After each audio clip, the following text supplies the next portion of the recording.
Hey guys, welcome back to my YouTube channel. तो आज हम ड्रैगन गोड सीरीज को फिर से कंटिन्यू करने जा रहे हैं। तो जैसे कि हमने प्रीवियस एपिसोड में देखा था, ल्यूफेंग और उस सीनियर की लड़ाई चली होती है। ल्यूफेंग लास्ट में 9th साल स्किल यूज कर देते हैं क्योंकि उसके पास कोई और चारा नहीं होता है। जिसकी 9th साल स्किल होती है वो self sacrificing white dragon fall होती है। वो उसकी एक ऐसी एबिलिटी होती है जिसके बाद वो एक्चुअल में फाइट नहीं कर पाएगा। ये एबिलिटी इसकी लास्ट होप होती है। तो एपिसोड नंबर 197 की स्टार्टिंग होती है। सीनियर सोच रही होती है कि ये पावर, मैं इसकी इस पावर को ग्रो नहीं होने दे सकती हूँ। वो सन एंड मून हर्ट सर्कल को यूज करती है। वो एक ऐसी टेक्निक होती है जो काफी ज्यादा खतरनाक सा एक बैरियर बना देती है। और जो बैरियर होता है उससे एक एनर्जी ब्लास्ट लॉन्च होता है, मतलब एक शील्ड की तरह। जो एनर्जी ब्लास्ट होता है वो बिल्कुल लूफेंग के पास पहुंचने लगा होता है। लूफेंग अपने स्पेयर को हवा में उठाता है और उसका जो एनर्जी ओरा होता है वो पूरे आसमान को कवर कर रहा होता है। जैसे वो अपने स्पेयर को वापस अपने हाथ में पकड़ता है, वो उसे आगे उस एनर्जी ब्लास्ट की तरफ फेंक देता है। लूफेंग का जो स्पेयर होता है वो उस एनर्जी ब्लास्ट को फाड़ के सीनियर की तरफ आ रहा होता है। सीनियर बोलती है कि जो मून है वो बाइंडिंग के ऊपर फोकस करेगा, जो सन है वो तबाही के ऊपर फोकस करेगा। वो सन और मून और हेवन और अर्थ स्किल को यूज करती है। वो एक ऐसी स्किल होती है जिससे वो एक तरीके से बांधने की कोशिश करती है लूफेंग के अटैक को। वो सोच रही होती ये चल क्या रहा है, ये जो स्पाइक्स हैं, ये जो कांटे हैं, इन्हें तो मैं बांध ही नहीं पा रही हूँ। जो लूफेंग का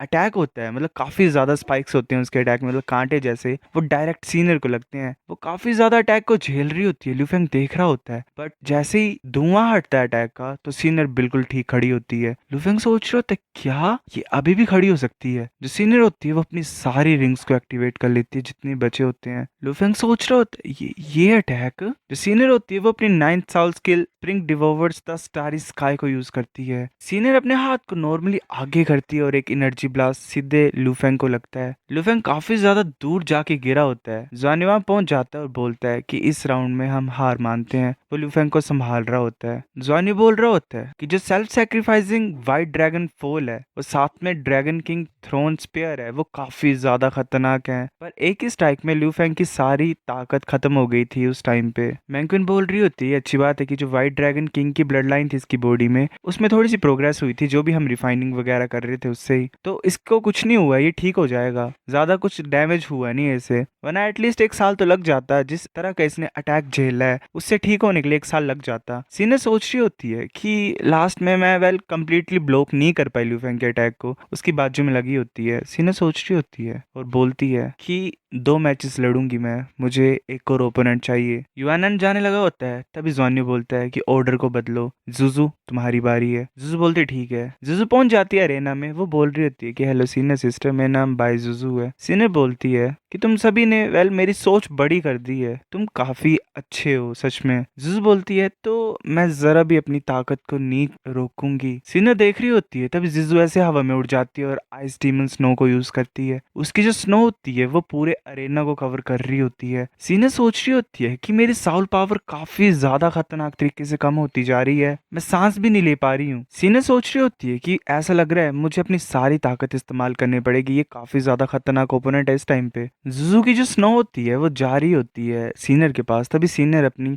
ग्रेट सनलाइट को यूज करती है। जो उसका अटैक होता है वो सीधे जिजू की तरफ जाने लगा होता है, तभी जिजू 3rd साल स्किल आइस लेक को यूज करती है और उस अटैक को ब्लॉक कर देती है। वो साथ में अपनी 3rd साल स्किल आइस स्टॉर्म को भी यूज करती है। सीनियर सोच रही होती है कि कितनी ज्यादा ट्रिक्स हैं इसके पास। नाना देख रही होती है मैच को और सोच रही होती है कि जिजू काफी ज्यादा स्ट्रॉन्ग बन गई है। जो सीनियर होती है वो एकदम से बाई जिजू के पास पहुंच जाती है और सोच रही होती है कि मेरे को इस मूव को यूज करना ही पड़ेगा। जो सोच रही होती है इतनी ज्यादा फास्ट स्पीड, वो अपने स्पेयर को यूज करके अटैक करने लगी होती है सीनियर के ऊपर। तभी जो सीनियर होती है वो अपना एक अटैक यूज करती है जिससे जिजू फ्रीज हो जाती है एक जगह पे। वो साथ में ग्रेट सनलाइट एक टेक्निक को यूज करती है। जिजू अपने आप को छुड़ा लेती है और डेथ डिके अपनी एबिलिटी को यूज करती है, जो कि उस ड्रैगन की एबिलिटी होती है जिसके साथ जिजू मर्ज हुई होती है। जो डिके की एनर्जी होती है वो सीनियर को एक तरीके से काफी ज्यादा डैमेज कर देती है। सीनियर गिरने वाली होती है तो बाकी बोल रहे होते हैं क्या सीनियर सिस्टर एक्चुअल में गिरने वाली है। जीजू की स्ट्रेंथ तो काफी ज्यादा खतरनाक है। पेविलियन मास्टर सोच रही होती है कि बाय जीजू तो वीडियो से ज्यादा स्ट्रॉन्ग लग रही है। बाकी बोल रहे होते हैं ऐसा लग रहा है कि जो टाइटल है शर्क के 7 मॉन्स्टर्स का वो सच में लांजानियो की टीम डिजर्व करती है। पेविलियन मास्टर सोच रही होती है क्वान ली की जो बेहेमोथ लीजन है और जो आर्मी समन करता है वो मंकीज की, वो काफी ज्यादा खतरनाक है। लूफेंग की self sacrificing white dragon dragon fall, साथ में ड्रैगन किंग का थ्रोन, वो भी काफी खतरनाक है। और साथ में अगर बात करें बाइजुजू की ये स्ट्रेंथ, सब काफी ज्यादा डेंजरस है, मतलब माना जाए तो डिजर्विंग है शर्क के 7 मॉन्स्टर्स कहलाने के लिए। इंपॉर्टेंट चीज यही है कि ये यंगेस्ट है इनर कोर्टयार्ड में, यंग साथ में पावरफुल, इसका मतलब इनका पोटेंशियल कुछ ज्यादा ही है। ये सारे फैक्टर्स यही प्रूव करते हैं कि ये स्ट्रॉन्ग है, वो सबसे ज्यादा स्ट्रॉन्गेस्ट इनमें से लाम ज़ान्यू। इसने तो अभी लड़ाई नहीं की है। हमें दोबारा फाइट का सीन दिखाया जाता है, बाइजुजू डोमिनेट कर रही होती है रेना को, वो अपनी आई स्किल्स को यूज कर रही होती है, वो एक अटैक यूज करती है जिससे काफी ज्यादा अटैक सीनियर की तरफ जा रहे होते हैं, मतलब लेजर जैसी। जो सीनियर होती है वो सन एंड मून हर्ट सर्कल को यूज करती है, एक एनर्जी का पिलर अपेयर हो जाता है और एक बैरियर बनता है जो कि बाइजुजू के सभी अटैक्स को रोक लेता है। वो दोनों एक दूसरे की तरफ देख रहे होते हैं। हमें टांग वुलिन दिखाई देता है जो कि एनर्जी को अब्जॉर्ब कर रहा होता है, वो नाना के साथ खड़ा होता है। वो दोनों एक दूसरे की तरफ देखते हैं और वेल टांग वुलिन ब्लश मार जाता है और नाना अपने मुंह को घेर लेती है। वो एक तरीके से गुस्सा ही होती है, वुलिन समझ नहीं पा रहा होता है, वो सोच रहा होता है कि अगर मैं इसके साथ में रहूंगा तो अच्छा ही है, अगर हम साथ रहेंगे तो कोई प्रॉब्लम नहीं है, मैं दोबारा इसका पीछा कर सकता हूँ। इसने काफी ज्यादा कुछ किया है मेरे लिए पास्ट में, मैं इस टाइम को यूज करूंगा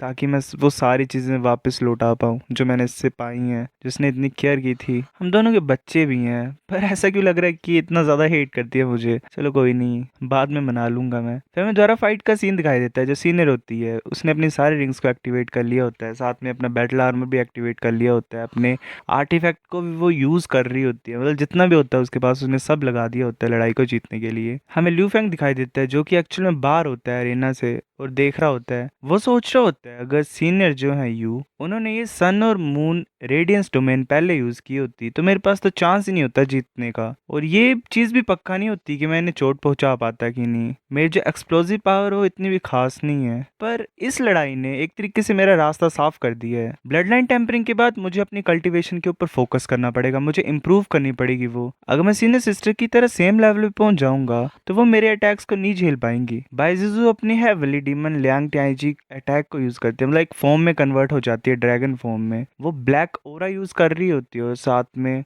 जो सीनियर सिस्टर होती है वो सन और मून की एनर्जी यूज कर रही होती है। उन दोनों के जो अटैक्स होते हैं वो आपस में कोलाइड कर रहे होते हैं। जुजू डार्क एनर्जी को यूज कर रही होती है और वो सन और मून एनर्जी को यूज कर रही होती है सीनियर सिस्टर। जो दोनों अटैक्स होते हैं वो आपस में टकराते हैं और एक एनर्जी वेव आसमान की तरफ जाती है। जितने भी वहां पे ऑडियंस होती है वो काफी ज्यादा हैरानी से देख रहे होते हैं लड़ाई को, क्योंकि काफी खतरनाक होती है वो। तभी एकदम से स्मोक हटती है, ज्वान्यू ने बाइजुजू को पकड़ा होता है। जो रेफरी होती है वहां पे आ गई होती है और बोलती है कि यहीं पे रोकते हैं इसे, मुझे माफ कर दो। ज्वान्यू गुस्से से देख रहा होता है। पेविलियन मास्टर बोलती है कि मैच ड्रॉ होता है, दोनों साइड्स अपने नेक्स्ट कंटेस्टेंट्स को भेजो। एक लड़की बोल रही होती है कि इतने ज्यादा स्ट्रोंग, ये तो एक छोटी मोटी लड़ाई का मैच है ही नहीं, दोनों साइड्स एक दूसरे की जिंदगी के ऊपर खतरा थे।